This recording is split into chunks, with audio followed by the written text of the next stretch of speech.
The little girl's burning forehead pressed against Eleanor's palm as the child whispered through cracked lips, "Please, don't leave like Mama did."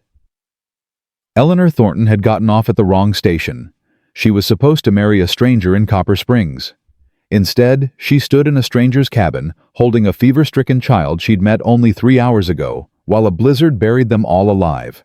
And the girl's father, a man whose eyes held more ghosts than the graveyard outside, had just told her the truth about the man waiting for her.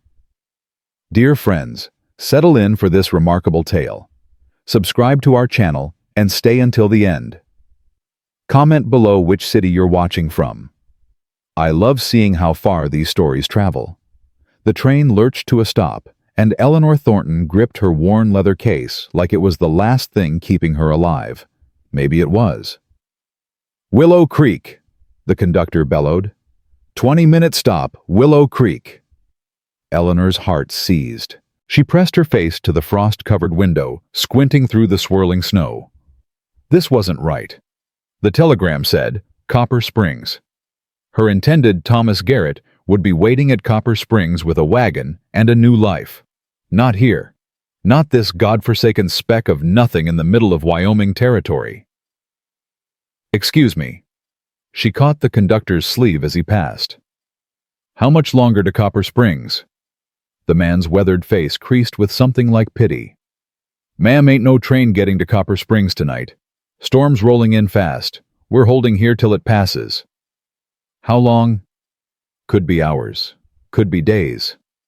He shrugged. "Welcome to Wyoming, miss." Eleanor sank back into her seat. Days. She had exactly $4.37 to her name, enough for perhaps 2 nights at a boarding house if this town even had one. She pressed her gloved hand against the cold glass. 2 years ago, she'd been a doctor's wife in Philadelphia. Respected, comfortable, safe. Now she was a widow answering mail-order bride advertisements running from memories that clawed at her throat every time she closed her eyes. "You getting off or not, ma'am?" The conductor had returned. "Can't guarantee we'll have seats when we start up again." Eleanor gathered her courage along with her single traveling case. She'd survived worse than a snowstorm.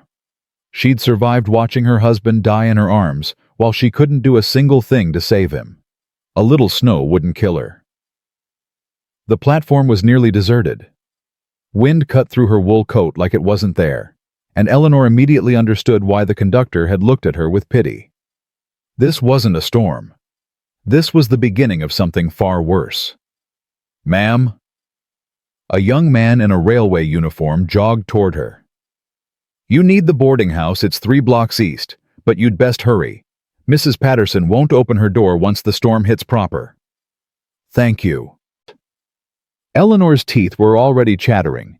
She'd taken perhaps 10 steps when she heard it. A child crying. Not the tired whimpering of a sleepy child, but the desperate hiccuping sobs of genuine terror. Eleanor stopped.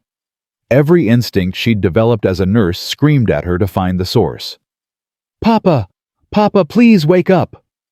The voice came from around the side of the station building.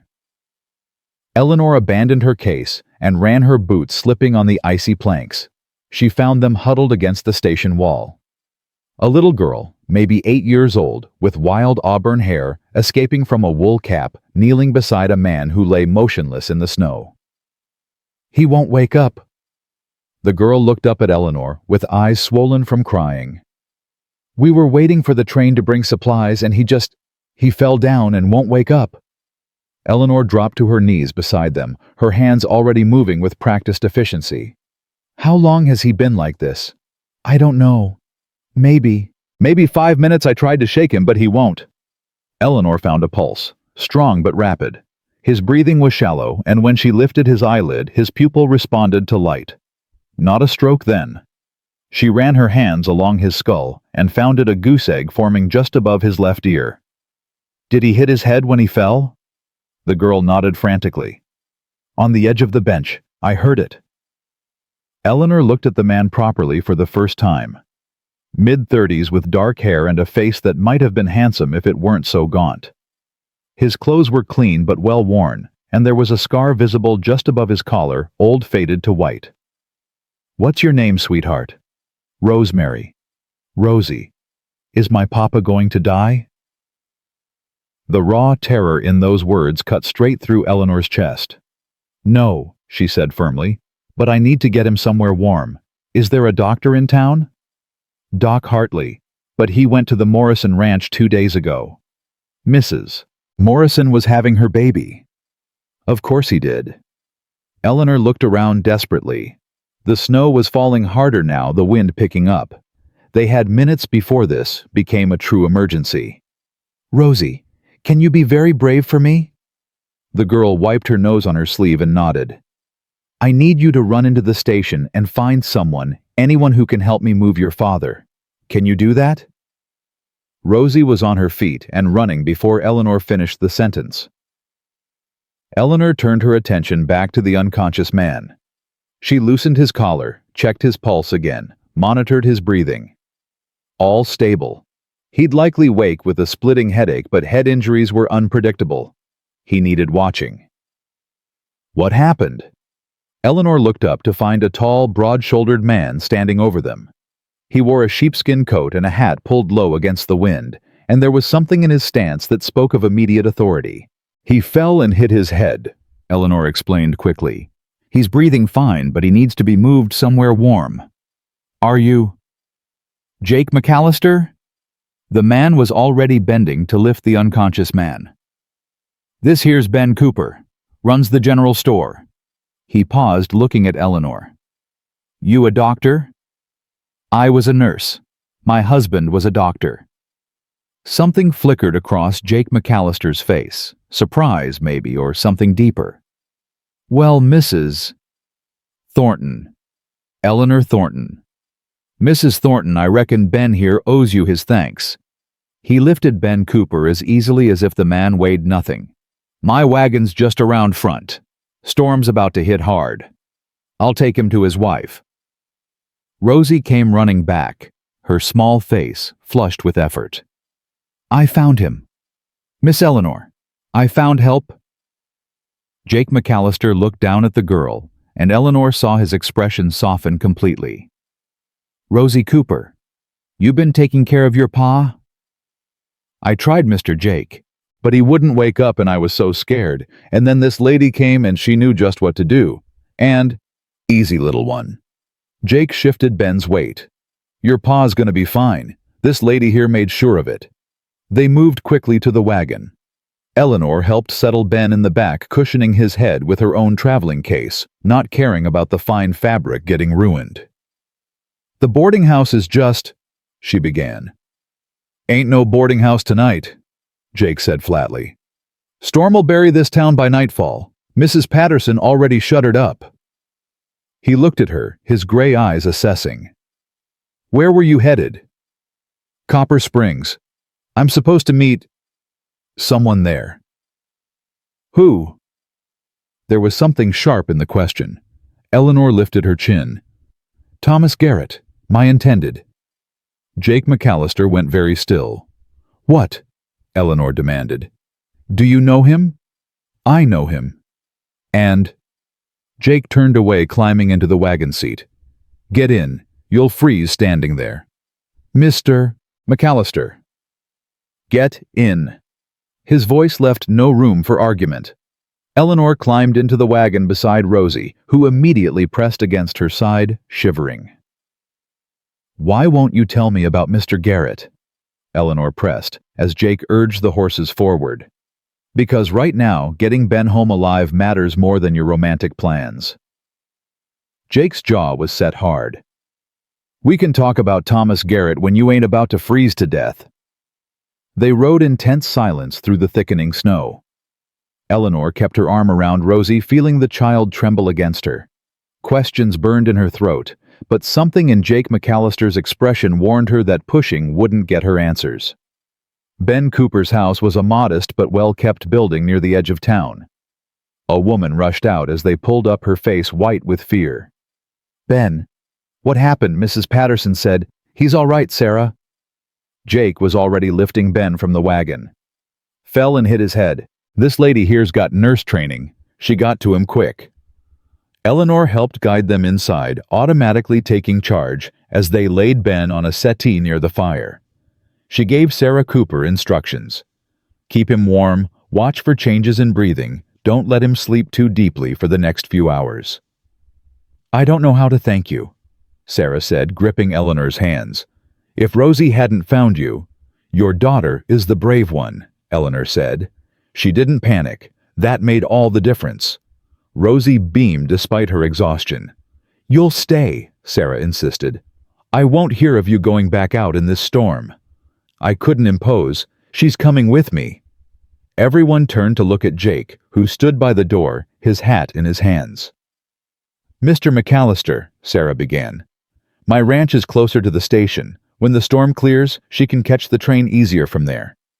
Jake's eyes met Eleanor's.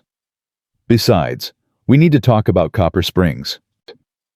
There was something in his tone that made Eleanor's stomach tighten. Go, Sarah said softly, seeming to understand something Eleanor didn't. Jake McAllister's the most honorable man in this territory. You'll be safe with him. Eleanor didn't feel particularly safe as she climbed back into Jake's wagon, leaving Rosie waving goodbye from the Cooper's doorway.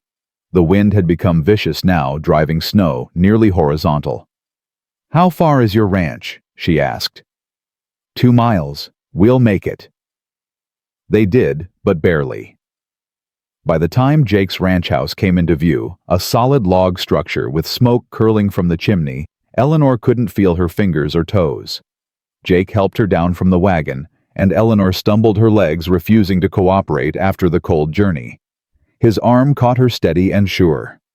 Easy. Ground slick. The front door burst open before they reached it. Papa? A small figure hurtled toward them, a girl younger than Rosie, with Jake's dark hair and enormous gray eyes that went wide when she saw Eleanor. Papa, who's that? Did God send her? I've been praying for. Inside Maggie. Jake's voice was gentle, but firm. It's too cold for questions. The warmth of the house hit Eleanor like a physical blow. She swayed, and suddenly Jake was there again, guiding her to a chair near the fire. Maggie, get a blanket, and put the kettle on. The little girl Maggie flew to obey, but her eyes never left Eleanor. You're very pretty, Maggie announced, depositing a worn quilt around Eleanor's shoulders. Are you a princess? You look like a princess. There was a princess in the book Miss Clara was teaching us from before she moved away, and she had yellow hair just like you. Maggie. Jake's warning tone. Sorry, Papa. Kettle, I know. Maggie scampered off toward the kitchen. Eleanor pulled the blanket tighter, finally starting to feel sensation return to her extremities. She looked around the cabin. It was clean, but sparse, with few feminine touches. A man's home. A widower's home. She realized, noting the photograph on the mantel, a young woman with Maggie's eyes and a gentle smile. Your wife? She asked quietly. Jake followed her gaze. Mary. Died birthing Maggie. Fever took her 3 days after. I'm sorry. It was 6 years ago. But Eleanor heard the weight in those words. 6 years, and it still cut. Maggie returned with 2 cups of something hot. It's just water, 'cause we're out of coffee, but Papa says hot water's better than nothing when you're cold, and also I put some honey in yours, 'cause you looked like you needed it. Thank you, Maggie. Eleanor wrapped her hands around the cup. That was very thoughtful. Maggie beamed. Papa, can she stay? I like her. She's much nicer than Mrs. Prescott. Jake's expression darkened at the name. Maggie, go check on the animals in the barn. Make sure they're settled for the storm. But Papa... Now, Margaret. The use of her full name settled the argument. Maggie pulled on her coat and boots, shooting curious looks at Eleanor as she went. The door closed behind her, and silence fell between them. Who is Mrs. Prescott? Eleanor asked. Someone who wants to be the next Mrs. McAllister. Jake sat down across from her, his elbows on his knees. That ain't important right now. Then what is... Jake was quiet for a long moment. When he spoke, his voice was flat. Thomas Garrett ain't a man you want to marry. Eleanor's hands tightened on her cup. You said that before. Why? Because his last 2 wives are dead. The words hit her like a physical blow. Dead. First one, Mary Beth, they said, fell down the stairs. Second one, Hannah, supposedly got thrown from a horse. Jake's gray eyes bore into hers. Both of them perfectly healthy young women. Both of them dead within a year of marrying him. Eleanor's mind raced. If that's true, why hasn't the law? Thomas Garrett is the richest man in 3 counties. He owns the bank, half the businesses in Copper Springs, and he's got the sheriff in his pocket. Jake's jaw tightened. No one's ever gonna prove anything. But folks around here know. That's why he has to send for brides from back east. No local woman would have him. Eleanor felt sick. She'd answered his advertisement because it had seemed respectable. Wealthy rancher seeks educated wife for companionship and partnership. Must be willing to embrace Western life. She'd thought it was her escape, her fresh start. How do I know you're telling the truth? You don't. Jake leaned back. But ask yourself this. Why would I lie? What do I gain from keeping you here? I don't know. Eleanor's voice shook. I don't know anything anymore. The door burst open and Maggie rushed in, her face red from cold and excitement. Papa, the brown mare is acting strange. She keeps pawing at her belly and lying down. Jake was on his feet instantly. She's not due for another week. I know, but... Jake grabbed his coat. Mrs. Thornton, I have to go. Eleanor stood. I'll watch Maggie. He hesitated, looking at her with something she couldn't read. Then he nodded and was gone, disappearing into the white wall of the storm. Maggie stood by the door, suddenly looking very small and uncertain. Is Penny going to be okay? She's my favorite. Papa let me name her when I was little. Eleanor knelt to meet the child's eyes. Your papa knows what he's doing with horses, doesn't he? Maggie nodded. Then we have to trust him. Now what do you say we make some supper so it's ready when he comes back? Maggie's face brightened slightly. Can you cook? The last lady Papa brought home, Mrs. Prescott, she couldn't cook anything. She burned water once. I didn't even know you could burn water. Eleanor laughed despite everything. I promise I won't burn water.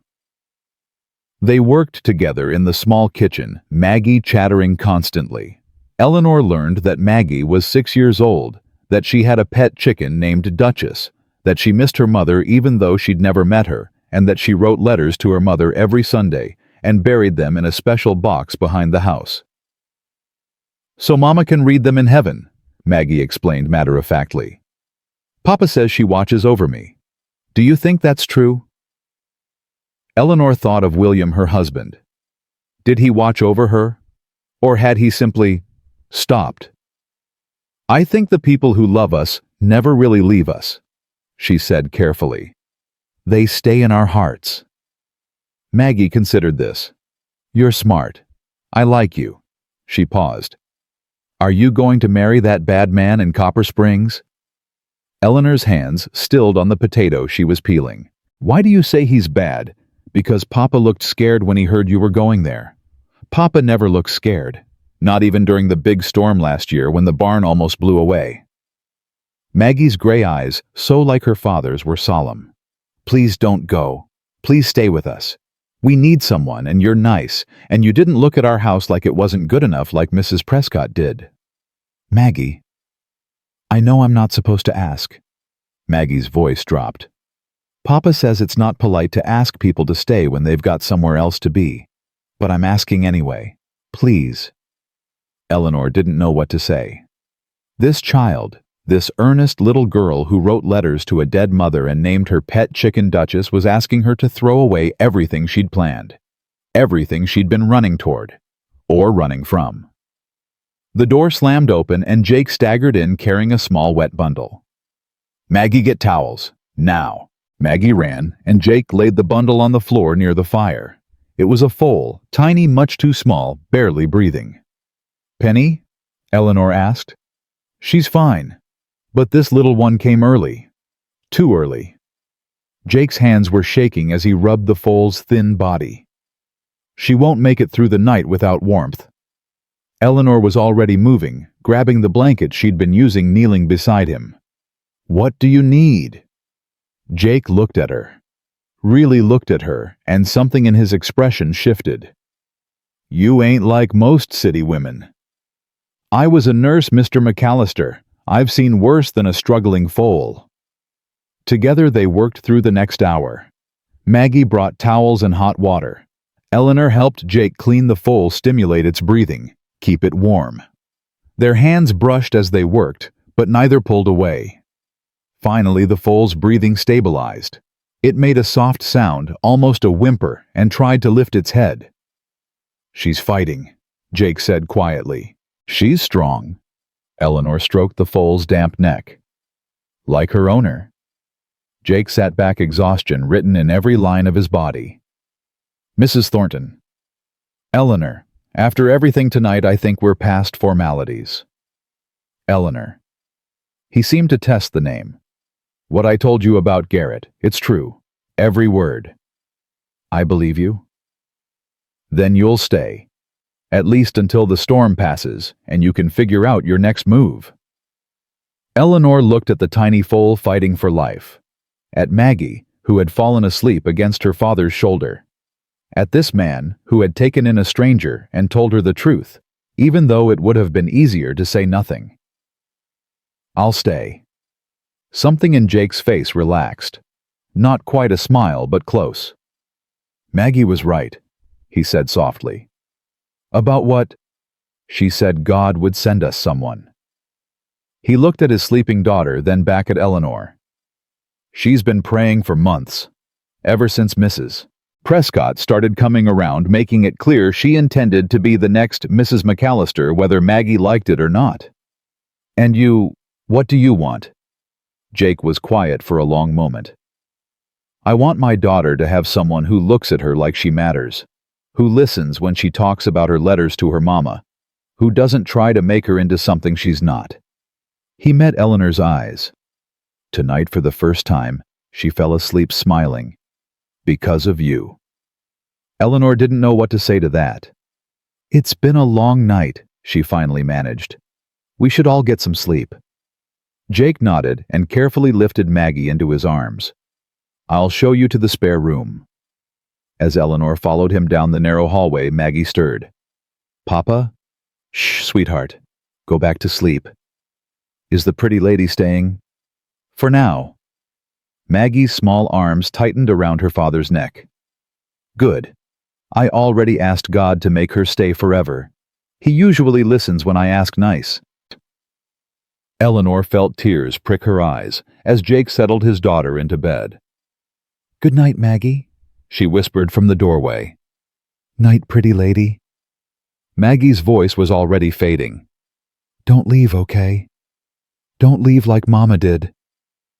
The door closed softly, and Eleanor stood alone in the hallway, those words echoing in her heart.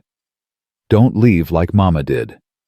She'd come west to escape her past, to start over with a stranger who promised her respectability and security.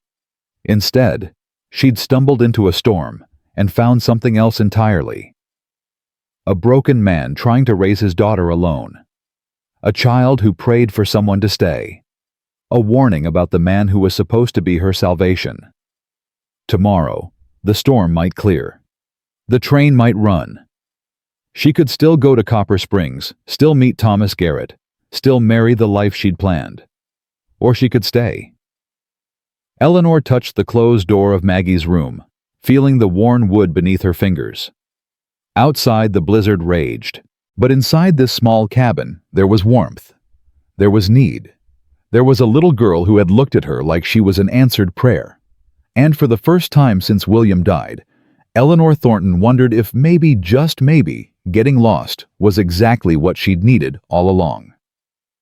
The first gray light of dawn crept through the window when Eleanor woke to the sound of a child screaming. She was on her feet before her mind fully registered where she was, her nurse's instincts taking over as she ran toward the sound. Maggie's room. Eleanor burst through the door to find Jake already there holding his daughter as she thrashed and sobbed, her small body burning with fever. "She was fine when I put her to bed." Jake's voice cracked. "She was fine." Eleanor pressed her hand to Maggie's forehead, and her stomach dropped. The child was on fire. "How long has she been like this?" "I don't know. I heard her screaming and—" Jake's hands were shaking. "Eleanor, she's so hot. Get me cold water. Clean cloths. Now." Jake ran. Eleanor sat on the bed, pulling Maggie into her lap. The little girl's eyes were open but glazed, seeing something that wasn't there. "Mama," Maggie whispered. "Mama, is that you?" Eleanor's heart seized. "No, sweetheart. It's Eleanor. Remember the pretty lady from last night?" Mama came back. Maggie smiled a terrible, distant smile. "She said she'd come back, and she did." Jake returned with a basin of water, his face white as bone. "She thinks I'm her mother," Eleanor said quietly. "The fever's making her see things. Can you help her?" The raw desperation in Jake's voice cut through Eleanor like a blade. "Please. She's all I have. She's everything."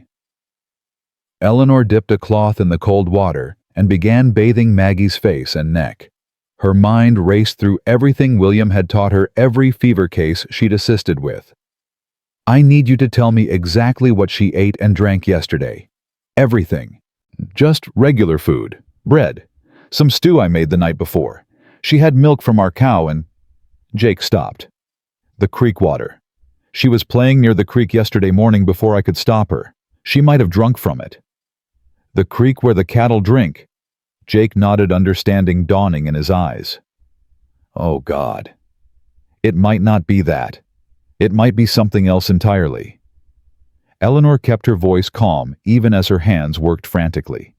"But we need to get this fever down. Do you have any willow bark?" "In the barn. Mary used to keep some for the horses." "Get it. And keep the fire going. We need to sweat this out of her." The next 3 hours were the longest of Eleanor's life. She worked without stopping, alternating between cooling Maggie's skin and forcing sips of willow bark tea between her cracked lips. Jake hovered nearby, doing everything she asked, his usual stoic composure completely shattered. "You should eat something," Eleanor said during a brief moment when Maggie's fever seemed to stabilize. "I can't." "You won't be any good to her if you collapse." Jake's jaw tightened.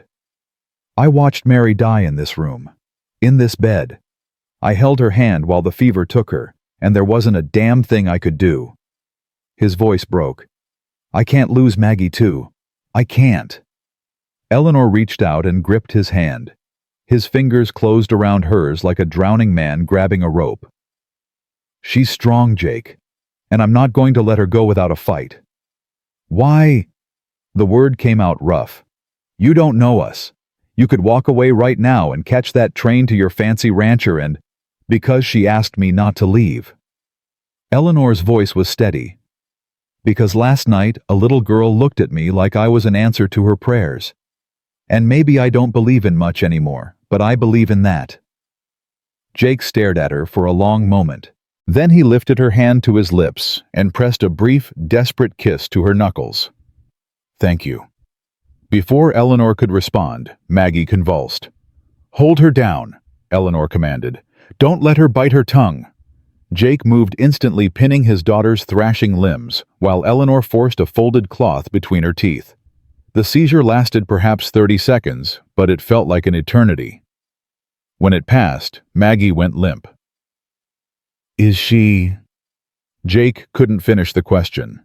Eleanor checked for a pulse, found it, weak but there. "She's alive. But Jake, this fever isn't breaking. She needs a real doctor. Doc Hartley is 20 miles away at the Morrison Ranch. Then someone needs to go get him. The storm has slowed down. Look outside." Jake glanced at the window. The blizzard had indeed weakened, snow falling gently now, instead of driving horizontal. "I can't leave her." "You can't save her by staying. Eleanor met his eyes. I'll take care of her. I swear to you on everything I have left, I will not let her die while you're gone. The battle in Jake's face was terrible to watch. Father against protector. Fear against hope. If something happens while I'm gone, then you'll come back to a daughter who knows her father did everything he could to save her. Eleanor squeezed his hand. Go. Every minute matters. Jake bent and kissed Maggie's forehead, his lips lingering against her burning skin. I'll be back, baby girl. Papa's gonna bring help. You just hold on. He straightened, looked at Eleanor one more time, and was gone. Eleanor heard the barn door slam, heard hoofbeats fading into the distance. And then she was alone with a dying child, and a prayer she didn't know if she believed anymore. All right, Maggie, she said softly, resuming her cooling routine. It's just you and me now. Let's show your papa what strong women can do. The hours crawled by. Eleanor talked to Maggie constantly, even when the child couldn't respond.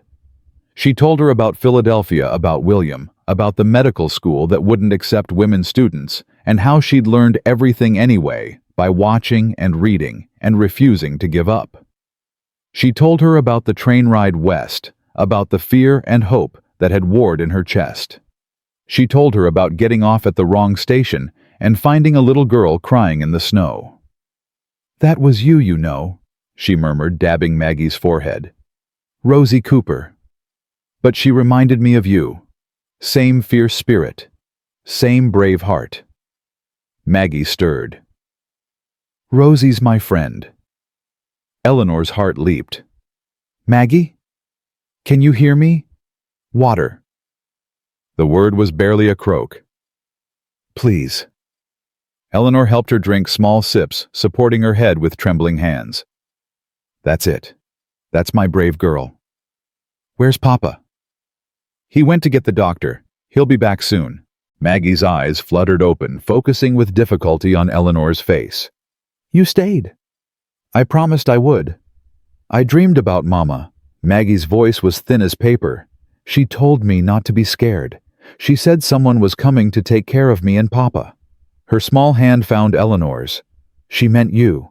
Eleanor couldn't speak past the lump in her throat. I'm tired, Maggie whispered. So tired. Then rest. I'll be right here when you wake up. Maggie's eyes closed, and Eleanor sat frozen, watching the shallow rise and fall of the child's chest, counting each breath like a miser counting coins. The knock at the door came an hour later. Eleanor's heart leaped. Jake back with the doctor already.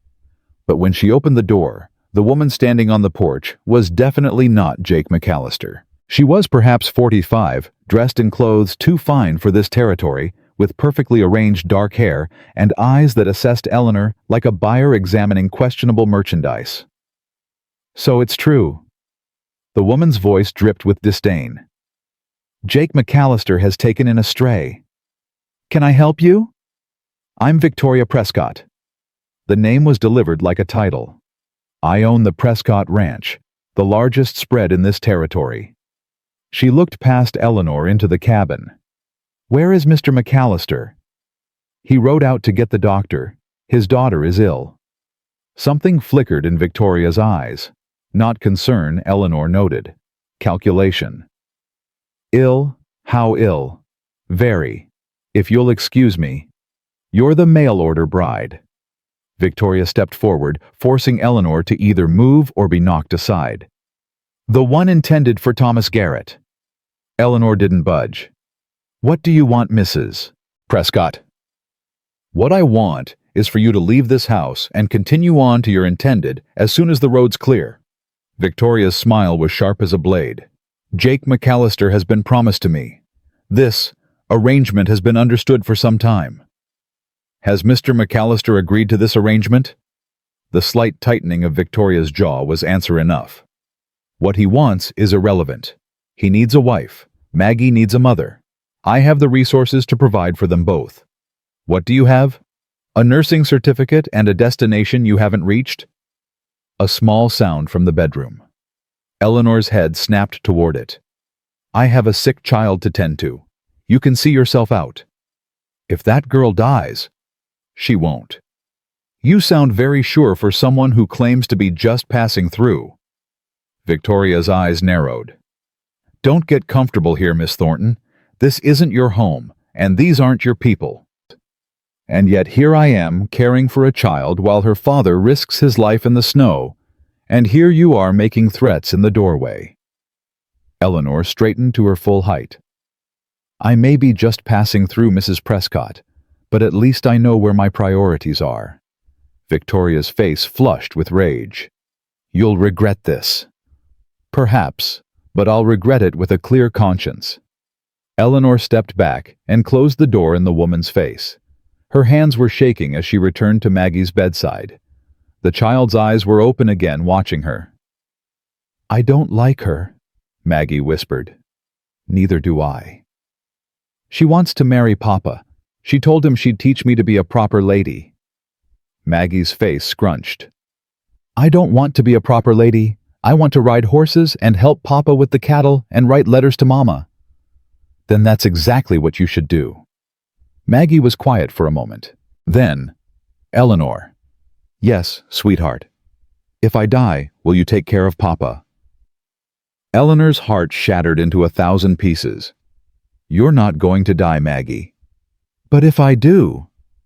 The child's eyes were too old, too knowing for her years. He'll be so sad. And Mrs. Prescott will make him marry her, and he'll be sad forever. But if you stay... Maggie, stop. You need to save your strength. Promise me. Maggie's small hand gripped Eleanor's with surprising strength. Promise you won't let Papa be sad forever.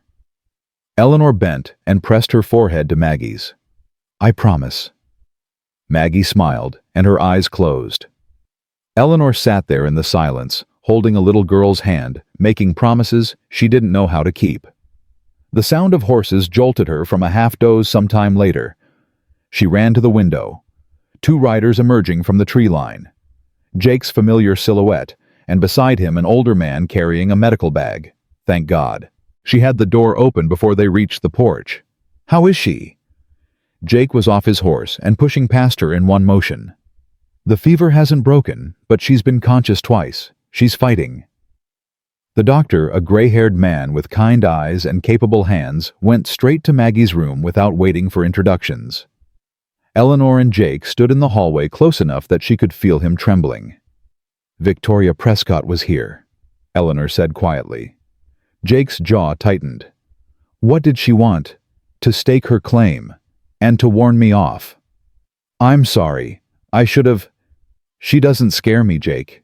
He looked at her, then really looked at her, and Eleanor saw something in his eyes that made her breath catch. You should get some rest, he said gruffly. You've been up all night. So have you. I'm used to it. You're not. The doctor emerged from Maggie's room, and they both turned to him with identical expressions of desperate hope. The fever's breaking, Doc Hartley said. Whatever you did, Mrs. Thornton, it probably saved her life.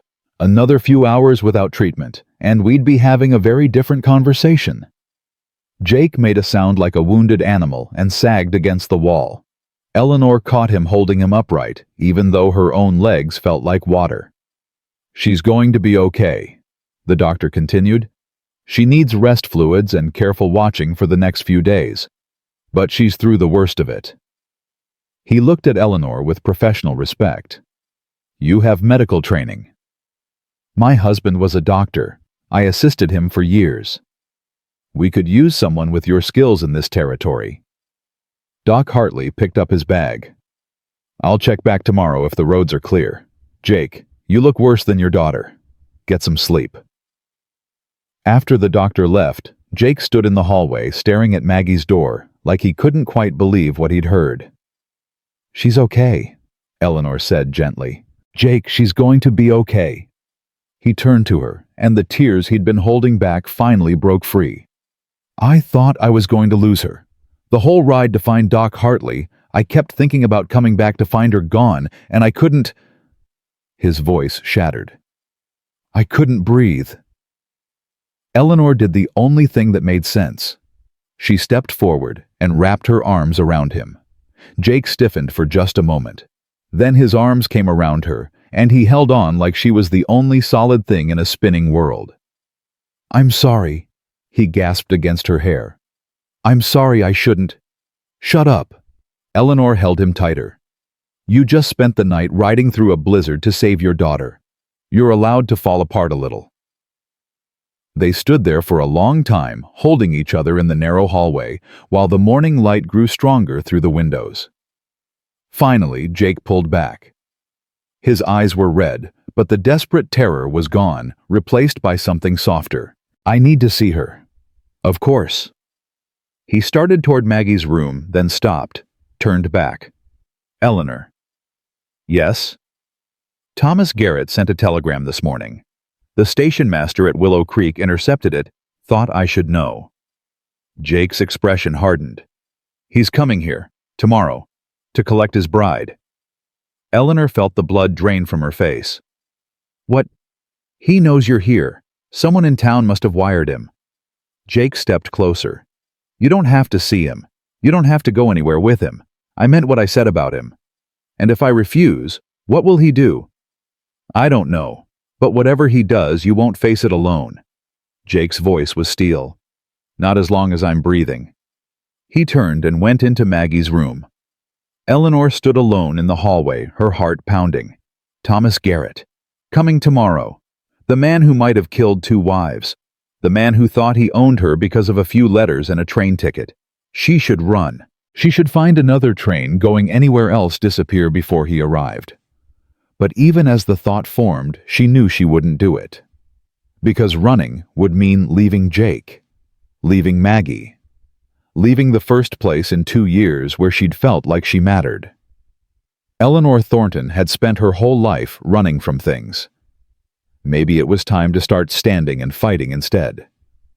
She walked into Maggie's room and found Jake sitting beside the bed holding his daughter's hand while she slept. "I'm not going with him," Eleanor said. Jake looked up. "I don't care what he threatens or what he does. I'm not going with him." She moved to stand beside Jake's chair. "You were right. What you told me about Garrett. And maybe I was meant to get off at the wrong station. Maybe I was meant to find you and Maggie." "Eleanor." "But I need you to understand something." She knelt so she was at his eye level. "I'm not staying because I have nowhere else to go. I'm staying because this is where I want to be. With both of you." Jake reached out and tucked a strand of hair behind her ear. His touch was impossibly gentle for a man with such rough hands. "Maggie asked me something while you were gone," Eleanor continued. "She asked if I would take care of you if she died. She made me promise not to let you be sad forever." Jake's eyes filled with fresh tears. "That girl." His voice was rough. "She worries about everyone except herself. She loves you, and she doesn't want Mrs. Prescott making you marry her and being sad forever." Eleanor smiled slightly. Her words. She said that, word for word. Jake was quiet for a moment. Then, "What do you want, Eleanor?" "Not what Maggie wants, or what I want, or what the situation demands. What do you want?" Eleanor considered the question. A month ago, she would have said she wanted security, safety, a quiet life far from memories that hurt. Now, looking at this exhausted rancher and his brave little daughter, she knew exactly what she wanted. "I want to stay," she said simply. "I want to help Maggie grow up. I want to learn about ranching and be useful and maybe find out if there's still room in my heart for something new." She paused. "I want to see what happens if I stop running." Jake's hand covered hers. "Then stay." From the bed, a small voice said, "Does this mean Eleanor's going to be my new mama?" They both turned to find Maggie watching them with fever-bright eyes and a knowing smile. "You're supposed to be sleeping," Jake said. "I was, but then you started talking about feelings and things, and I wanted to hear." Maggie struggled to sit up. "So, is she staying?" Eleanor helped her settle against the pillows. I'm staying, at least for now. For now is how forever starts, Maggie said sagely. That's what Mama's letter said. Jake frowned. What letter? The one I found in your drawer, from before she died. Maggie's voice was matter-of-fact. She wrote about how she was scared to come west with you because she didn't know if it would work out. But she said for now is how forever starts, so she was going to try. And then forever happened. Jake's face crumpled. You read that? Sorry, Papa. I was looking for the pretty ribbon to put in Duchess's coupe, and I found the letters, and... Maggie bit her lip. Are you mad? No, baby. Jake pulled her into a gentle hug.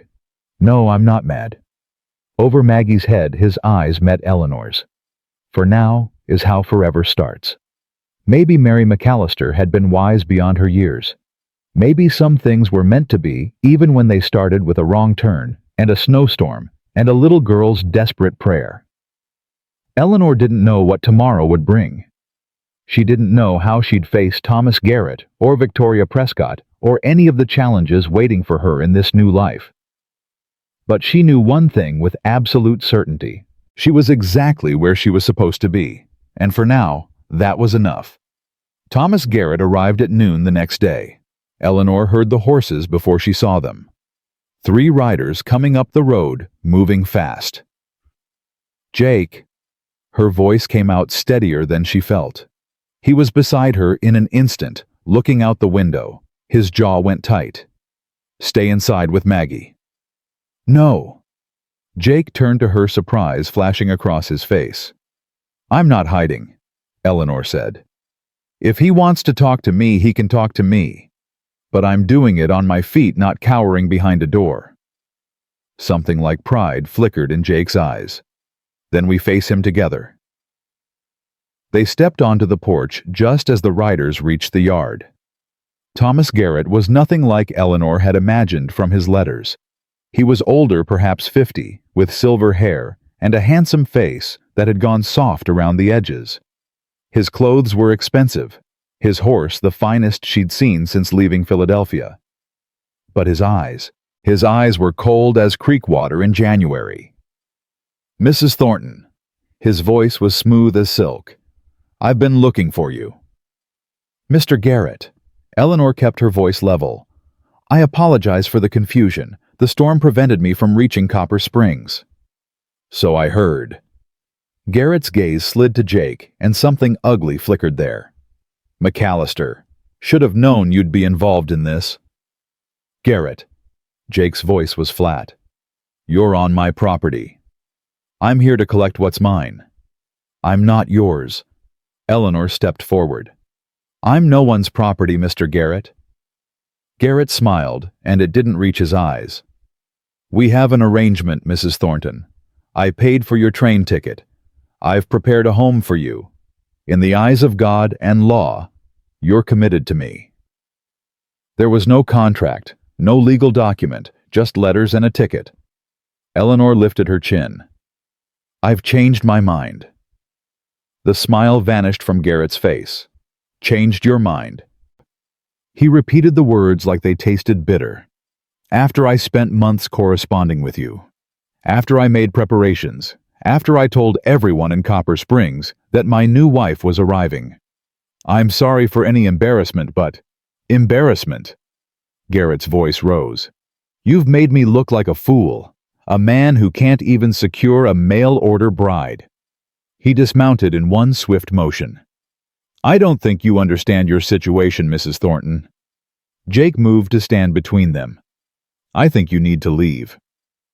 This doesn't concern you, McAllister. It concerns me when you're threatening a woman on my land. Threatening? Garrett laughed. I'm not threatening anyone. I'm simply explaining the reality of her situation. She has no money, no connections, no prospects. What exactly does she think she's going to do out here? Become a rancher's mistress? Eleanor felt the words like a slap. Watch your mouth. Jake's voice dropped to something dangerous. Or what? Garrett spread his hands. You'll shoot me. In front of witnesses that would solve my problem quite nicely, actually. Then I could have Mrs. Thornton and take possession of your ranch when you hang for murder." "Papa!" Everyone froze. Maggie stood in the doorway, still pale from her illness, wrapped in a blanket, her eyes wide with fear. "Papa, what's happening?" Jake's entire demeanor shifted. "Maggie, get back inside." "But—" "Now, Margaret." Maggie retreated, but Eleanor could see her watching through the window. "How touching," Garrett said. "The devoted father. Tell me, McAllister, how long after I leave with Mrs. Thornton before Victoria Prescott moves in? I hear she's been quite determined to become the next Mrs. McAllister. Leave Victoria out of this." "Why, she's part of the picture, isn't she? In fact, I had a very interesting conversation with her yesterday." Garrett's smile returned. "She told me all about Mrs. Thornton's involvement with your family, how she inserted herself into your household during the storm, how she's been playing nursemaid to your daughter." "I saved his daughter's life," Eleanor said. "Did you—" Garrett turned those cold eyes on her. "Or did you see an opportunity, a widower with land desperate for help with a sick child? Much better prospects than a man you'd never met. That's not what happened, isn't it? Because from where I stand, it looks like you've traded up, found yourself a younger man with fewer questions about his past." Eleanor's blood ran cold. "What do you mean, questions about your past? Nothing. Just that a woman should know who she's aligning herself with." Garrett mounted his horse. "I'll give you 24 hours, Mrs. Thornton. Think carefully about your choice. If you come to Copper Springs willingly, I'll forgive this misunderstanding. If you don't—" He shrugged. "I'll be forced to take legal action. Breach of promise. I have your letters. I have witnesses who saw me make preparations. A judge in my pocket will rule in my favor." "You can't force her to marry you," Jake said. "No. But I can destroy her reputation so thoroughly that no decent person in this territory will have anything to do with her." Garrett touched the brim of his hat. 24 hours. Choose wisely." He rode away, his men following. The silence he left behind was deafening. "Jake," Eleanor's voice shook. "What did he mean about questions about your past?" Jake's face had gone to stone. "Nothing. He was implying something. What—" "Eleanor, don't." She stepped in front of him. "Don't lie to me. I just refused a wealthy man because I trusted what you told me about him. If there's something you're hiding, I was in prison." The words hit her like a physical blow. "What?" Jake's eyes met hers, full of pain, and something that looked like resignation. 3 years. Before Maggie was born. I served 3 years in territorial prison." Eleanor's mind raced. For what? Manslaughter. The word hung between them. "I killed a man," Jake said flatly. "In a fight. He pulled a knife, I pulled mine, and he ended up dead. The court called it self-defense at first, then changed their mind when his family paid enough people to tell a different story." "Why didn't you tell me this before?" "Because I was afraid." Jake's voice cracked. "Afraid you'd look at me exactly the way you're looking at me right now." Eleanor didn't know what expression was on her face. Horror, betrayal. Confusion. "The man I killed." Jake continued. "His name was Samuel Prescott, Victoria Prescott's husband." Eleanor's legs gave out. She sat down hard on the porch steps. "You killed Victoria Prescott's husband." "He was beating a girl in the saloon, 15 years old. Nobody was doing anything about it because he was rich and powerful, so I stepped in." Jake's hands clenched at his sides. "I didn't mean to kill him. I just wanted to stop him, but he came at me with a knife and I—" "And you went to prison for it. 3 years. When I got out, Mary was waiting for me. She'd believed in me the whole time. We got married, moved out here to start fresh. Then she died, and I was alone with Maggie, and Victoria started circling like a vulture.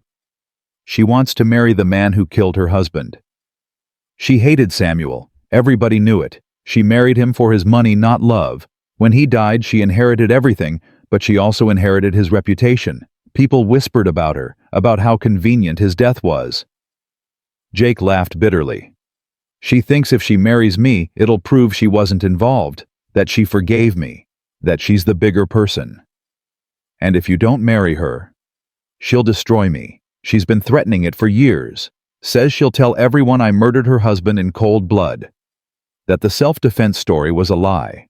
She has money and connections. Who's going to believe an ex-convict over a wealthy widow? Eleanor pressed her hands to her face, trying to think. So Thomas Garrett knows about your past. Everyone with power in this territory knows. They just don't talk about it because Victoria doesn't want them to. Jake sat down beside her. Eleanor, I should have told you. I know that. But when you looked at me like I was a good man. You are a good man. Jake's head snapped up. You protected a girl from a monster, Eleanor said. You served your time. You built a life for yourself and your daughter. None of that makes you a bad man. But I was married to a doctor for 8 years. I saw the worst of humanity, Jake. Men who beat their wives and blamed the women. Fathers who hurt their children. People who did terrible things and felt no remorse. She reached out and took his hand. A man who goes to prison for stopping an attack on a child is not the same as a man who kills his wives and gets away with it. Jake stared at her like she'd spoken a foreign language. You still want to stay? Did you think I'd run? Most people would. I'm not most people. Eleanor squeezed his hand. But Jake, we have a problem. Garrett gave us 24 hours, and if Victoria is working with him, she is, has to be. That's how he knew where to find you so fast. Then we're caught between them. The front door creaked open, and Maggie appeared again, her small face set with determination. I heard everything. Maggie. I know you went to prison, Papa. I've known for years. Jake went pale. How? Rosie Cooper's mama told her, and Rosie told me. She said her mama felt bad that I didn't know the truth about my own father. Maggie walked to Jake and climbed into his lap despite being too big for it. I don't care what you did. You're my papa. You're the best papa in the whole world.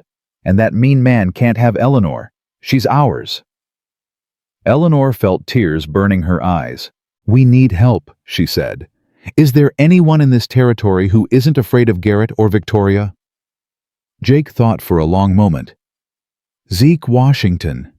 He owns the ranch north of here. Knew my father. He's got no love for either of them. Can you get word to him? I can ride out now.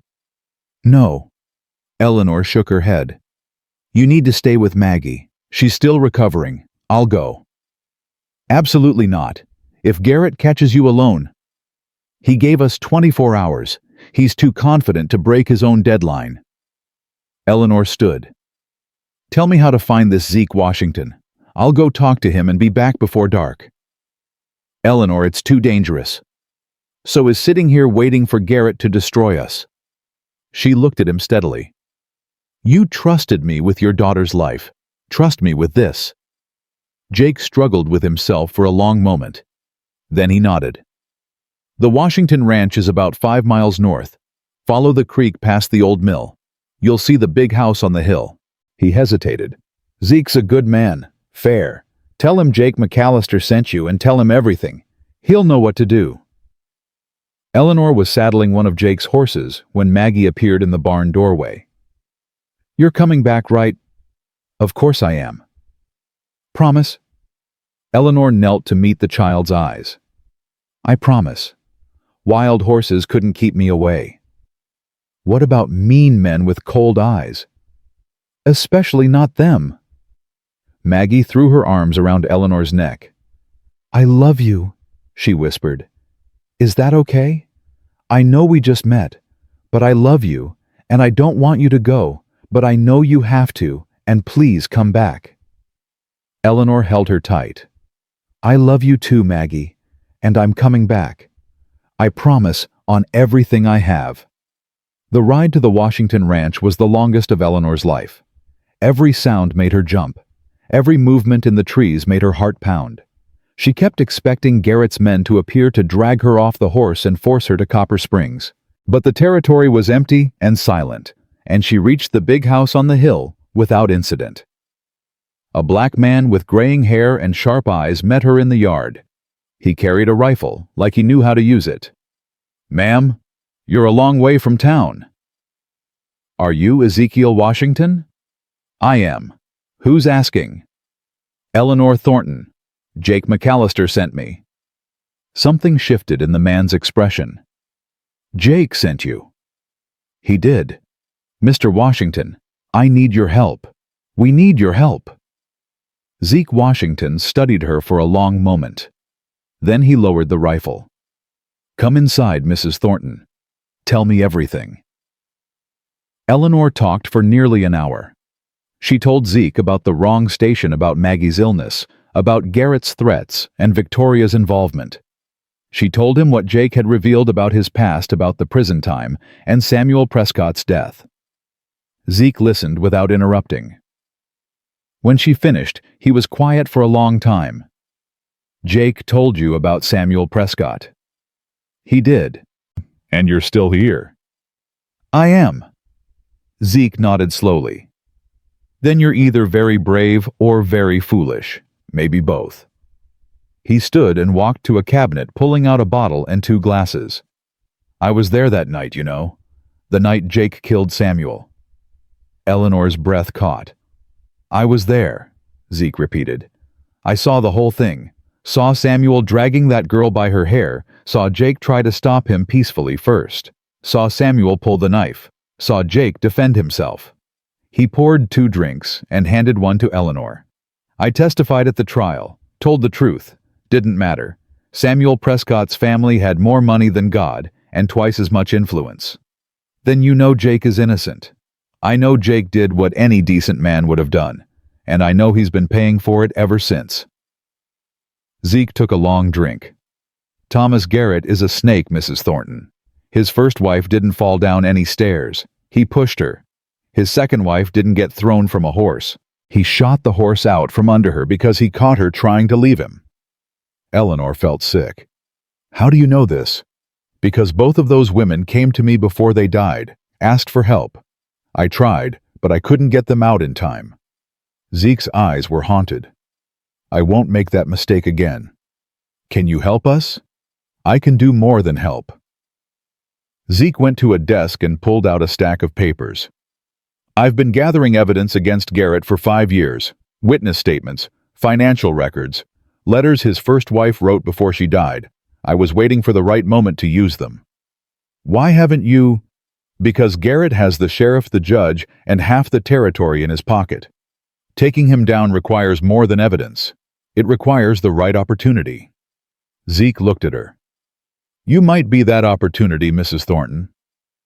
"How?" "Garrett's coming for you tomorrow. He's confident, arrogant. He thinks he has all the power." Zeke smiled grimly. Men like that make mistakes when they're challenged, especially by women they underestimate. Eleanor's mind raced. "What are you suggesting?" "I'm suggesting we give Garrett enough rope to hang himself. Let him come to Jake's ranch tomorrow. Let him make his demands. And when he crosses a line, and he will, we'll have witnesses. Real witnesses. People who aren't in his pocket." "And Victoria Prescott?" "Victoria is a problem, but she's not the immediate threat. Garrett is." Zeke gathered his papers. "I'll ride back with you. Bring some of my ranch hands, men I trust. We'll be there when Garrett shows up." "Why are you doing this?" Eleanor asked. "You barely know me." Zeke was quiet for a moment. "Jake McAllister's father was the first white man in this territory to treat me like a human being. Gave me my start when nobody else would. Jake's the same way. Good people are rare out here, Mrs. Thornton. When you find them, you protect them." They rode back to Jake's ranch as the sun began to set, Zeke and 3 of his men flanking Eleanor like an honor guard. Jake was waiting on the porch, his rifle in his hands, his face tight with worry. When he saw Eleanor, his whole body sagged with relief. "Thank God." "I told you I'd come back." Jake helped her down from the horse, his hands lingering on her waist. I was worried. I know. But Jake, look who I brought. Jake turned to see Zeke Washington dismounting. Zeke. Jake's voice was thick with emotion. You came. Course I came. Think I'd let you face Garrett alone. Zeke clasped Jake's hand. Besides, I owe you for that help with the fence line last spring. That was nothing. It was everything. Just like what you did that night at the saloon. Just like what you're doing now, protecting this woman from a monster. Zeke looked between Jake and Eleanor. I brought proof against Garrett. Papers, witnesses, everything. Tomorrow, when he shows his face, we're going to make sure he can't hurt anyone ever again. That night, after Maggie was asleep and Zeke's men were keeping watch, Eleanor found Jake standing alone by the corral. You should sleep, she said. Can't. Too much thinking. About tomorrow. About everything. Jake turned to face her. Eleanor, if something goes wrong tomorrow. It won't. But if it does, I need you to know something. Jake. Let me say this. He stepped closer. These past few days, having you here watching you with Maggie, it's like waking up from a long sleep. I forgot what it felt like to want a future. To want something for myself beyond just surviving. Jake? I'm not good with words. Never have been. But Eleanor Thornton, if we get through tomorrow, I want a chance. A real chance. To show you what kind of life we could build together. You and me and Maggie. A family. Eleanor reached up and touched his face. We're going to get through tomorrow. And then we're going to have that chance. She rose on her toes and pressed her lips to his. The kiss was soft at first, tentative. Then Jake's arms came around her and pulled her close, and it deepened into something fierce and hungry and full of promise. When they finally broke apart, both breathing hard, Jake rested his forehead against hers. Stay with me tonight. Just stay. I don't want to be alone. I'll stay, Eleanor whispered. Tonight and every night after, for as long as you'll have me. They sat together on the porch, wrapped in blankets, watching the stars wheel overhead. Somewhere in the darkness, Zeke's men kept watch. Somewhere beyond the horizon, Thomas Garrett was preparing his attack. But here in this moment, there was peace. Eleanor leaned her head against Jake's shoulder and closed her eyes. Tomorrow would bring danger. Tomorrow would bring a fight she wasn't sure they could win. But tonight, she was exactly where she belonged. And whatever came next, she would face it, standing beside the man she loved. The sound of approaching horses shattered the morning calm. Eleanor counted them through the window. 6 riders. Garrett had doubled his men. He brought reinforcements, she said. Jake moved to stand beside her, his rifle already in his hands. Zeke's men are positioned around the property. We're not alone. Papa. Maggie appeared in the hallway, her face pale. I'm scared. Eleanor crossed to the child and knelt before her. I need you to do something very important, Maggie. Can you be brave for me? Maggie nodded, her lip trembling. Go to your room and stay there. Don't come out no matter what you hear. Can you do that? But what if something happens to you? What if nothing is going to happen to us? Eleanor pressed a kiss to Maggie's forehead. I promise. Now go. Maggie ran to her room, and Eleanor heard the door close. She shouldn't have to go through this, Jake said quietly. She won't have to again. After today, Garrett won't be a threat to anyone. They stepped onto the porch together. Thomas Garrett sat astride his horse at the head of his men, his face twisted with cold satisfaction. Victoria Prescott rode beside him, dressed in black as if attending a funeral. Mrs. Thornton. Garrett's voice carried across the yard. I trust you've had time to reconsider. I have. Eleanor kept her voice steady. My answer is the same. I'm not going with you. Garrett's smile faltered. That's unfortunate, for everyone involved. Is that a threat? It's a promise. Garrett dismounted. I came here prepared to be reasonable, to offer you a comfortable life security respectability. But if you insist on throwing that away for a murderer and his bastard child, don't. Jake's voice cut like a blade. Don't you ever speak about my daughter that way. Touched a nerve, did I? Garrett laughed. Tell me, Mrs. Thornton, did McAllister mention his time in prison? Did he tell you about the man he killed? He told me everything. Did he tell you he enjoyed it, that witnesses said he smiled while Samuel Prescott bled out on the saloon floor? Eleanor felt Jake stiffen beside her. That's a lie, Jake said. Is it? Victoria Prescott finally spoke, urging her horse forward. I was there, remember I saw what you did to my husband. Your husband was a monster. My husband was a respected member of this community until you murdered him. Victoria's voice rose. You took everything from me, my security, my reputation, my future. I took nothing you didn't already want to lose. Victoria's face contorted with rage. How dare you? Enough. Garrett held up his hand. We're not here to relitigate old grievances. We're here for Mrs. Thornton. He pulled a document from his coat. This is a writ from Judge Morrison ordering Mrs. Thornton to appear in Copper Springs to answer charges of breach of promise. That writ isn't worth the paper it's written on, Jake said.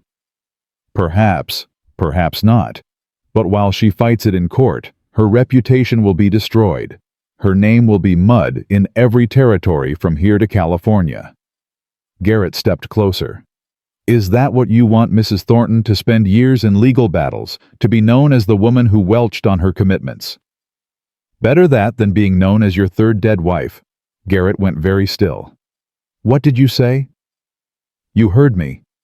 Eleanor stepped forward, her heart pounding but her voice steady. Mary Beth didn't fall down those stairs. You pushed her. Hannah wasn't thrown from her horse. You shot the horse out from under her. How long before I have an accident, too? Who told you these lies? Does it matter? The truth has a way of coming out, Mr. Garrett, especially when people start looking for it. Garrett's facade cracked. For just a moment, Eleanor saw the monster beneath the polished surface. Cold, calculating, murderous. You should be very careful, Mrs. Thornton. Very careful indeed. Is that another threat? It's advice. Garrett moved closer, still close enough that Eleanor could smell his cologne. Bad things happen to women who spread rumors about powerful men. Accidents. Disappearances. It would be a shame if something happened to you. Or to that sweet little girl inside. Jake lunged forward, but Eleanor caught his arm. Don't, she whispered. That's what he wants. Listen to your woman, McAllister. Garrett's smile returned. She's smarter than she looks. And you're dumber than you look if you think threatening a child is going to end well for you. The voice came from behind Garrett. He spun to find Zeke Washington emerging from the tree-line rifle raised flanked by 4 of his men. Washington. Garrett's voice went flat. This doesn't concern you. When a man threatens a little girl on my neighbor's property, it concerns me plenty. Zeke moved to stand beside Jake. I think you should leave Garrett, while you still can. You're making a mistake. All of you. The only mistake I made was not stopping you years ago. Zeke reached into his coat and pulled out a stack of papers. I've got statements here from witnesses to both your wives' deaths. I've got letters Mary Beth wrote before she died begging for help. I've got financial records showing you forged Hannah's signature on documents after she was already dead. Garrett's face went white. You're bluffing. Try me. Zeke's voice was iron. I've been waiting 5 years for this moment. 5 years of watching you destroy lives while pretending to be a respectable citizen. It ends today. You can't prove anything. I don't have to prove it to a jury. I just have to make it public. Zeke smiled grimly. How long do you think your business partners will stick around once they know what you really are? How long before your investors pull out? Before the bank calls in your loans? Garrett's composure shattered completely. You're a dead man, Washington. You hear me? Dead. That's the second death threat you've made in 5 minutes. Jake stepped forward. Sheriff Coleman might be in your pocket, but there are witnesses here who aren't. Keep talking. Give us more ammunition. Victoria Prescott had been watching the exchange with growing alarm. Now she urged her horse forward. Thomas, we should go. Shut up, Victoria. This isn't worth it. She's just one woman. There are others. I said, shut up. But Victoria had had enough. I'm not going down with you. I warned you this scheme was risky, but you wouldn't listen. She wheeled her horse around. Find yourself another ally. Victoria, if you leave, you'll kill me too. Victoria laughed bitterly. I've spent years protecting myself from men like you. I'm not about to stop now. She rode away without looking back. Garrett watched her go, his face a mask of fury. Then he turned back to Eleanor. This isn't over. Yes, it is. Eleanor stepped forward until she was face to face with him. You came here thinking you could bully and threaten your way to what you wanted. You came here thinking I was weak because I'm a woman alone. But I'm not alone, Mr. Garrett. I have people who stand with me, people who aren't afraid of you. Pretty words. Let's see how brave you are when what? When you send your men to hurt me. When you try to burn down this ranch. When you come for Maggie in the middle of the night. Eleanor's voice rose. Do it. Try any of it. And I swear to God, I will make it my life's mission to destroy you. Not just your reputation, not just your business. You. Everything you are. Everything you've built. I will tear it all down. Garrett stared at her. For the first time since she'd met him, he looked uncertain. You're insane. No, I'm just not afraid anymore. Eleanor turned her back on him deliberately, the ultimate insult. Jake, I believe our guest was just leaving. I believe he was. Garrett stood frozen for a long moment. Then he mounted his horse. You'll regret this, he said. All of you. Maybe. Zeke raised his rifle. But you'll regret it more. Now get off this property before I decide I've been patient long enough.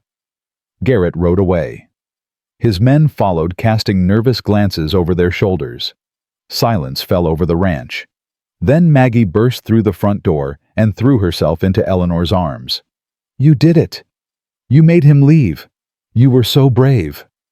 Eleanor held the child tight, feeling the terror she'd suppressed finally break free in great shaking waves. It's over, sweetheart. It's over. You were amazing. Jake's voice was rough with emotion. I've never seen anyone stand up to Garrett like that. I've never done anything like that before. Eleanor laughed shakily. I think I'm going to be sick. That's normal. Zeke clapped her on the shoulder. First time I faced down a bully, I threw up in the bushes for 10 minutes afterward. That's oddly comforting. Come inside. Jake wrapped his arm around Eleanor. All of you. I think we could all use some coffee, or something stronger. They gathered in the kitchen, the tension slowly draining away. Zeke's men took up positions around the property just in case Garrett decided to return. He won't come back today, Zeke said, reading Eleanor's worried glance. He needs to regroup, figure out his next move. What will his next move be? Hard to say. He could try legal action, but that would mean exposing his schemes to scrutiny. He could try to discredit us, but we've got more evidence than he does. Zeke shook his head. Most likely, he'll cut his losses and focus on damage control. You really think it's over? Not completely.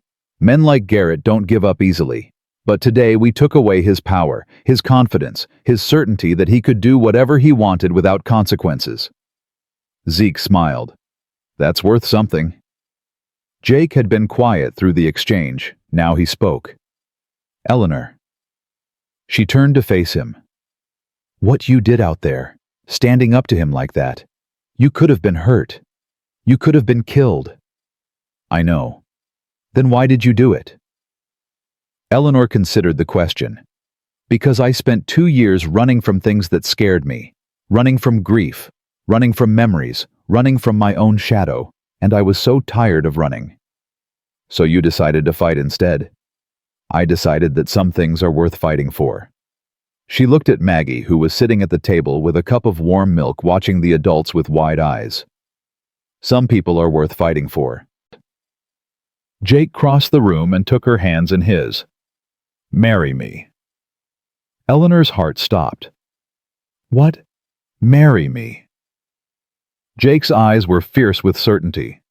I know it's too soon. I know we've only known each other for days. But Eleanor, I have never met anyone like you. Anyone who could stand up to a monster and not flinch. Anyone who could love my daughter like her own. Anyone who could make this house feel like a home again. Jake, you don't have to answer now. I know you need time to think, but I needed you to know. I needed you to know that this isn't just gratitude or convenience or desperation. This is me standing in front of you, asking you to be my wife, because I can't imagine my life without you in it. Eleanor stared at him. Behind her, Maggie whispered, Say yes. Please say yes. We've known each other for 4 days, Eleanor said. I know. That's insane. I know. People don't fall in love in 4 days. Don't they? Jake's thumb traced circles on her palm. Tell me you don't feel it. Tell me this isn't real, and I'll never mention it again. Eleanor couldn't tell him that, because she did feel it. Had felt it from the moment she'd knelt in the snow beside a crying child. From the moment she'd looked into Jake McAllister's eyes and seen a good man trying his best in an impossible world. Yes. The word came out before she could stop it. Yes. Jake's voice cracked. Yes, yes, I'll marry you. Yes, I'll stay. Yes to all of it. Eleanor laughed through sudden tears. Yes, yes, yes. Jake kissed her. Maggie shrieked with joy and threw herself at both of them. Zeke raised his coffee cup in a silent toast. And in that moment, in that small kitchen in the middle of Wyoming territory, Eleanor Thornton finally understood what she'd been searching for all along. Not safety, not respectability, not an escape from her past. Home. She'd found her home. The celebration was interrupted by a knock at the door. Jake's hand went immediately to his rifle. Stay here. But when he opened the door, it wasn't Garrett's men standing on the porch. It was Sheriff Coleman. And he wasn't alone. 2 federal marshals flanked him, their badges glinting in the afternoon light. Mr. McAllister. Coleman's voice was strained. These gentlemen have some questions about Thomas Garrett. The older marshal stepped forward. We've received a complaint from Mrs. Victoria Prescott. She claims to have evidence that Thomas Garrett murdered 2 women. She's willing to testify. Eleanor's breath caught. Victoria Prescott, the woman who'd ridden away rather than stand with Garrett, the woman who'd said she wasn't going down with him. Victoria turned on him, she whispered. Appears so. The marshal looked at Zeke. We understand you have additional evidence, Mr. Washington. Zeke nodded slowly. I have everything you need. Then I think we should talk. The marshal tipped his hat to Eleanor. Ma'am, my apologies for the intrusion. We'll try to make this as quick as possible. As the marshals conferred with Zeke and Jake, Eleanor stood at the window watching. It was really over. Not just Garrett's threats against her, but his reign of terror over the entire territory. The monster was finally going to face justice. She felt a small hand slip into hers. Maggie stood beside her watching the same scene. Is the bad man going to prison? I think so, sweetheart. Good. Maggie's voice was fierce. He shouldn't hurt people anymore. No, he shouldn't. Eleanor. Yes. I'm glad you got off at the wrong station. Eleanor squeezed her hand. Me too, Maggie. Me too. The marshals left an hour later, taking Zeke's evidence with them. They promised to keep the ranch informed of developments and warned that they might need statements from everyone involved. Garrett will be arrested by nightfall, the older marshal said. He's not going anywhere. After they left, a strange calm settled over the ranch. The danger that had hung over them for days was finally lifting. The future that had seemed so uncertain was suddenly full of possibility. Jake found Eleanor sitting on the porch, watching the sunset paint the sky in shades of gold and crimson. "Maggie's asleep," he said, settling beside her. She fought it, but the excitement wore her out. "She's had quite a week." "We all have." Jake was quiet for a moment. "You know, when you got off that train, I thought you were trouble. Another complication in a life that already had too many. And now? Now I think you're the best thing that ever happened to me." He pulled her close. "Well, second best. Maggie's first. As she should be." They sat together in comfortable silence. "I should write to my friends in Philadelphia," Eleanor said eventually. "Tell them I'm not coming back, that I've found something better than a mail-order marriage to a stranger." "What did you find?" Eleanor turned to look at him. This man who'd shown her what real strength looked like, who'd trusted her with his daughter, his secrets, his heart. "A home," she said simply. "I found my home." Jake kissed her soft and sweet and full of promise. And somewhere in the distance, a coyote howled at the rising moon, singing a song of wilderness and wonder and second chances. Eleanor Thornton had come west looking for a new life. She'd found something far better. She'd found a place to belong. The weeks that followed Thomas Garrett's arrest moved like a dream Eleanor couldn't quite believe was real.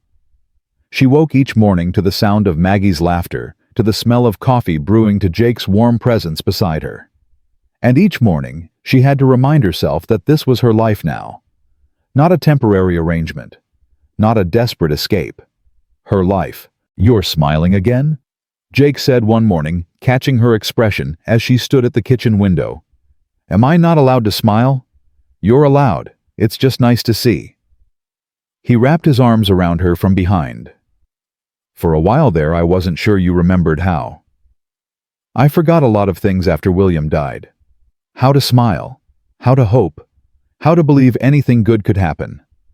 Eleanor leaned back against his chest. "You and Maggie reminded me.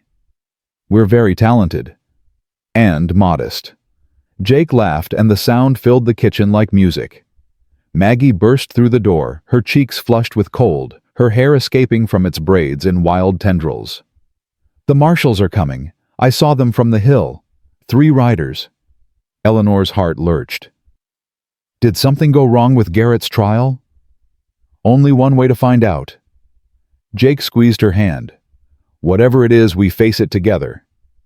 They met the marshals on the porch. The older one, Marshal Patterson, removed his hat as he dismounted. "Mr. McAllister? Mrs. Thornton?" His expression was unreadable. "I have news about Thomas Garrett." "Is he out?" Eleanor's voice came sharper than she intended. "No, ma'am. He's dead." The words hung in the air. "Dead?" Jake stepped forward. "How?" "Took his own life. Last night in his cell." Marshal Patterson shook his head. "Left a letter confessing to both murders, named accomplices, gave details only the killer would know. The case is closed." Eleanor felt her knees weaken. Jake's arm came around her instantly.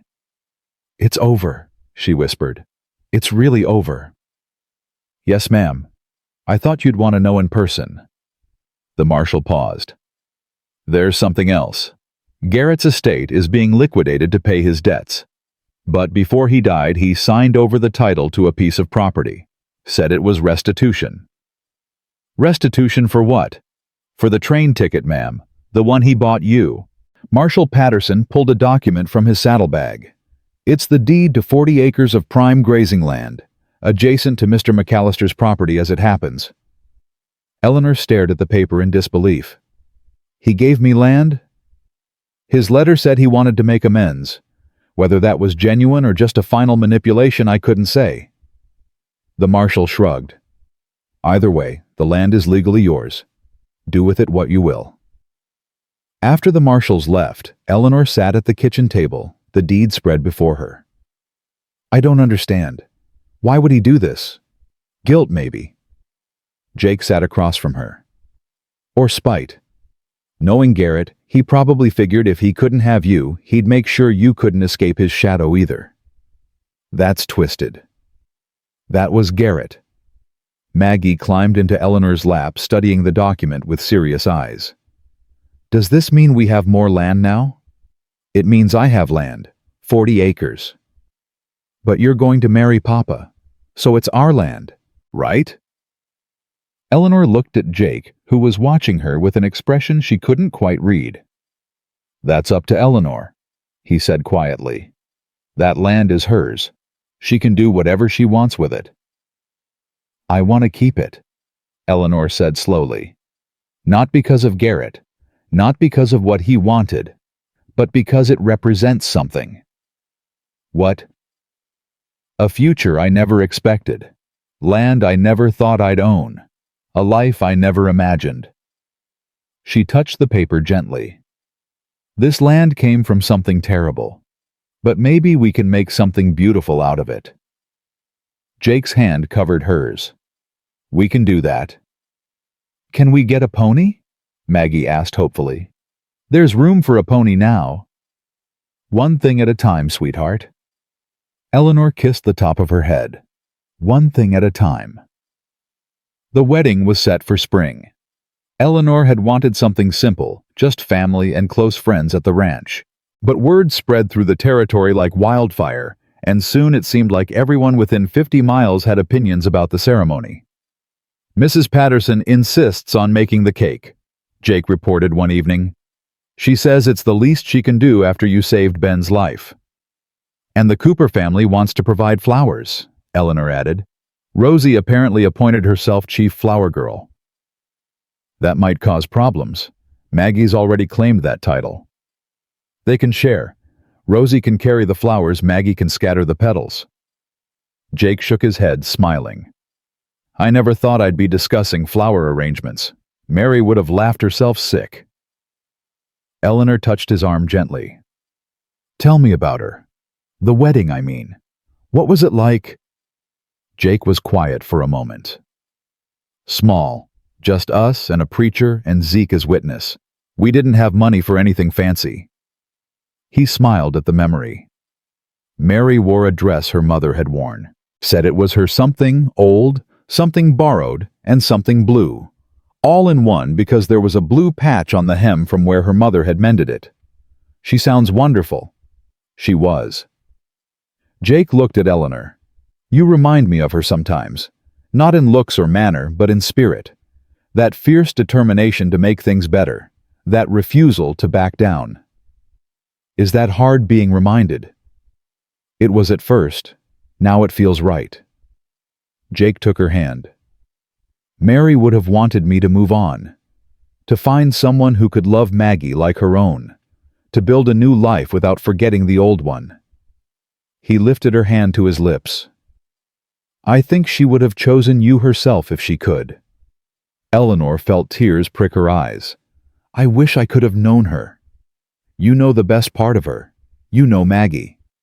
The night before the wedding, Eleanor couldn't sleep. She slipped out of bed and padded to the kitchen where she found Maggie already sitting at the table, a candle burning low beside her. You should be asleep, sweetheart. So should you. Maggie's eyes were too bright in the candlelight. I was writing a letter. To your mother?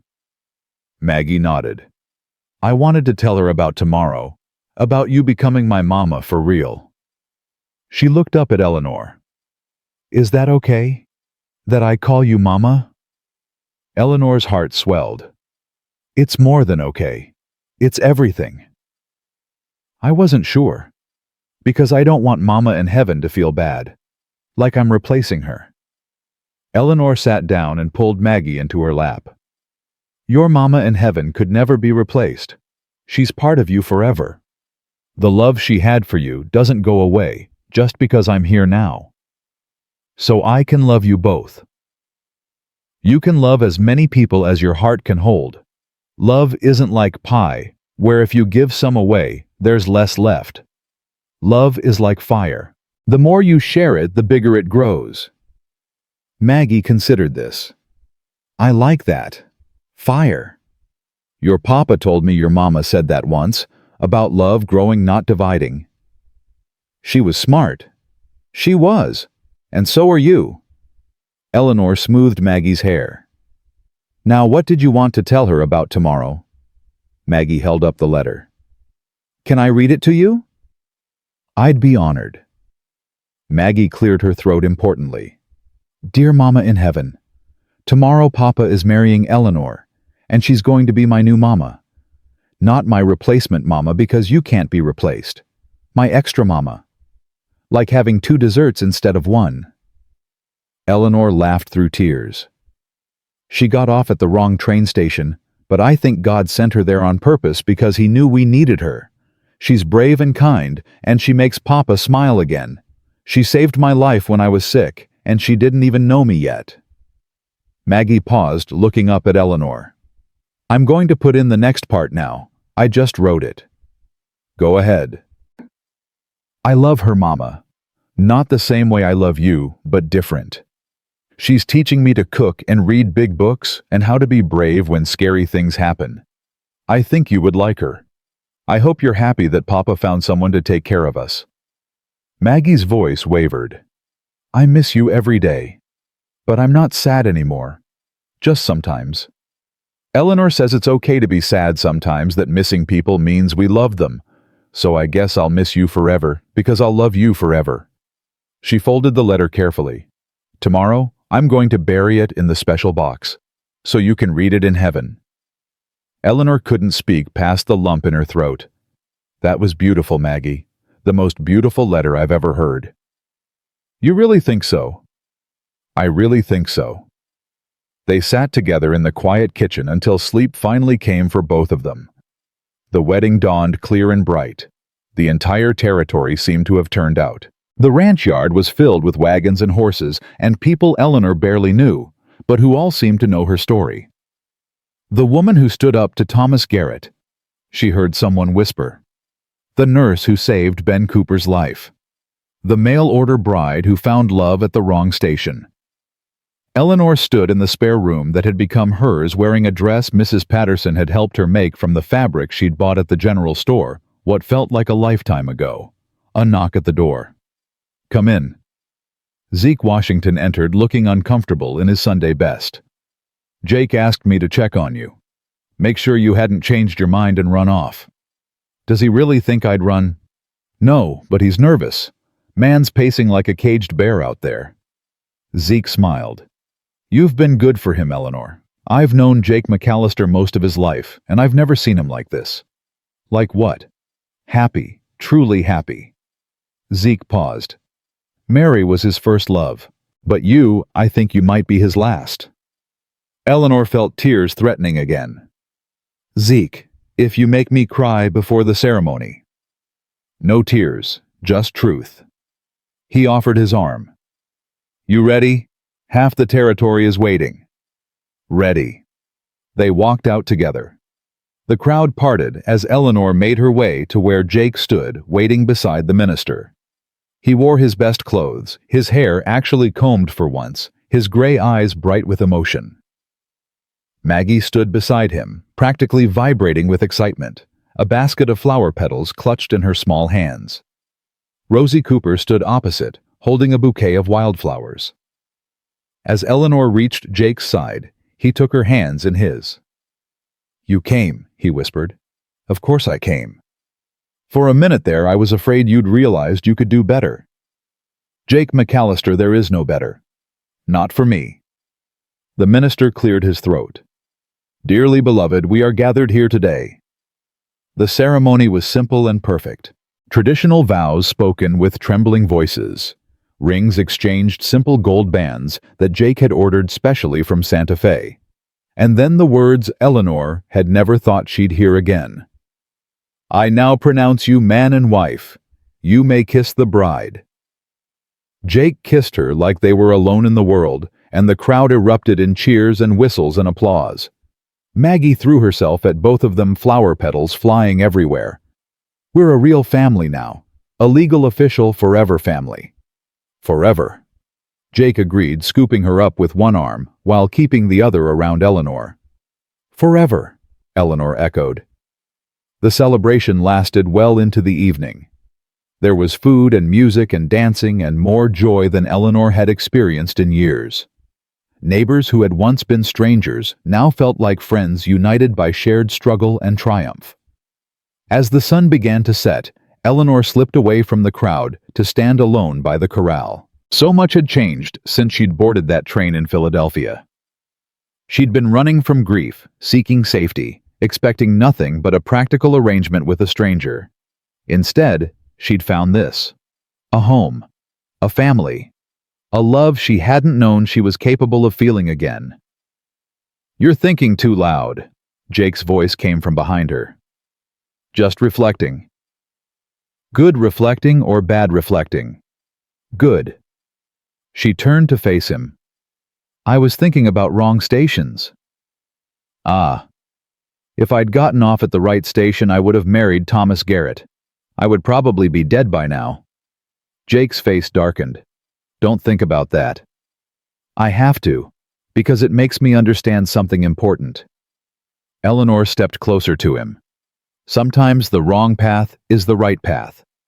Sometimes getting lost is how we find where we're supposed to be." "That's pretty philosophical for a wedding day." "Blame Maggie. She's been teaching me about letters to heaven and fire love and all sorts of deep thoughts." Jake laughed. "She does have a way with words. She gets it from her father. Me? I'm terrible with words." "You said all the right ones today." Eleanor rose on her toes and kissed him softly. "And every day before that. And every day after, I suspect." They stood together watching the last light fade from the sky. "Eleanor McAllister," Jake said quietly. "That's who you are now." "Eleanor McAllister." She tried the name on for size. "I like it." "It suits you." "I think so too." From behind them, Maggie's voice rang out. "Papa, Eleanor. Mrs. Patterson says it's time to cut the cake, and if you don't come right now, she's going to let Rosie do it, and you know Rosie will make a mess." Eleanor laughed. "Duty calls." "Always does." Jake took her hand. "Ready to face it. With you, always." They walked back to the celebration together, hand in hand, a family complete. The months that followed were full of hard work and small joys. Eleanor officially took over the medical care for the scattered ranches riding out when Doc Hartley couldn't make it, treating everything from fevers to broken bones to difficult births. The work reminded her of her days assisting William, but now it felt different. More vital. More real. Maggie flourished under Eleanor's care, her reading advancing rapidly, her confidence growing daily. She still wrote letters to her mother in heaven, but now she also wrote stories of her own. Tales of brave pioneers and magical horses and families who found each other against all odds. "She's going to be a writer someday," Eleanor told Jake one evening as they sat on the porch watching Maggie chase fireflies in the gathering dusk. "She's going to be whatever she wants to be, thanks to you." "Thanks to us." Jake pulled her closer. "I like the sound of that. Us. Get used to it. You're stuck with me now. Best kind of stuck there is." The news came on a crisp autumn morning, a year after Eleanor had stumbled off that train at Willow Creek. She'd been feeling unwell for weeks, tired and nauseated, unable to stomach coffee, which had never happened before. Finally, she'd let Doc Hartley examine her. Now she stood in the kitchen, clutching the counter, trying to remember how to breathe. "Eleanor." Jake came through the door, saw her face. "What's wrong?" "What did the doc say?" Eleanor opened her mouth, closed it, tried again. "I'm pregnant." Jake went very still. "Pregnant. Due in the spring. Doc says everything looks healthy." Eleanor's voice shook. "Jake, I'm going to have a baby. We're going to have a baby." Jake crossed the kitchen in 2 strides and swept her into his arms. "A baby." He breathed against her hair. "Our baby." "Are you happy?" "Happy." He pulled back to look at her, and there were tears streaming down his face. Eleanor, I never thought I'd have this again. After Mary, after losing her, I never thought I'd have a family again. And now Maggie and you and a baby." His voice broke. "I don't have words for what I'm feeling. Maggie would say it's fire love, growing, not dividing." Maggie would be right. The back door crashed open and Maggie burst in, having apparently run all the way from the barn. "Papa, I saw the doctor's wagon. Is someone sick? Is Eleanor okay? She stopped seeing their faces. "Something's happened. Tell me." Eleanor knelt to meet her eyes. "Maggie, how would you feel about being a big sister?" Maggie's eyes went wide, then wider still. "A baby. You're having a baby. I'm going to have a brother or sister. In the spring." Maggie let out a shriek that probably scared every animal within a mile radius. "I have to write Mama. She needs to know. She needs to know we're getting bigger." She was already running for her room. "This is the best day ever. Better than Christmas. Better than the wedding. Better than everything." Jake and Eleanor stood in the kitchen, laughing and crying and holding each other. "Our family is growing," Jake said. "It is. Mary would be so happy." "I think she knows." Eleanor touched her belly gently. "I think she's been watching over us this whole time." The winter passed slowly, but not painfully. Eleanor grew round with the baby, and Maggie became her devoted helper, insisting on doing any task that required bending or lifting. "You need to rest, Mama Eleanor. The baby needs you to rest." "I'm not an invalid, Maggie." "You're not. But Papa says you're precious cargo, and precious cargo needs careful handling." Eleanor shot Jake a look. "Precious cargo." He shrugged, unrepentant. "You are." Spring arrived with a rush of warmth and wildflowers. The baby came on a night when the moon was full, and the coyotes sang their wild songs across the prairie. Eleanor labored for hours, Jake by her side. Maggie banished to Zeke's ranch despite her protests. And then, just as dawn broke over the mountains, a new voice joined the world. "It's a boy," Doc Hartley announced, placing the squalling infant in Eleanor's arms. "Healthy and loud. Good lungs on this one." Eleanor looked down at her son, dark hair like his father, eyes that would probably turn gray, a fierce little face already expressing opinions about being removed from his warm home. "Hello, little one," she whispered. "Welcome to the family." Jake sat beside her, his arm around her shoulders, his finger tracing their son's tiny cheek. "He's perfect." "He is." "What should we name him?" Eleanor had thought about this for months. "William, for my first husband who would have been so happy to see me find love again, and Samuel for Zeke's middle name because without him, none of this would have been possible." William Samuel McAllister. Jake tested the name. "Will. Little Will." "I like it." Maggie arrived an hour later, having apparently convinced Zeke that waiting any longer would cause permanent damage to her nerves. She approached the bed cautiously, eyes fixed on the bundle in Eleanor's arms. "Is that him? Is that my brother?" "This is him. Would you like to hold him?" Maggie's eyes went wide with terror and delight. "Can I? What if I drop him?" "Sit here next to me.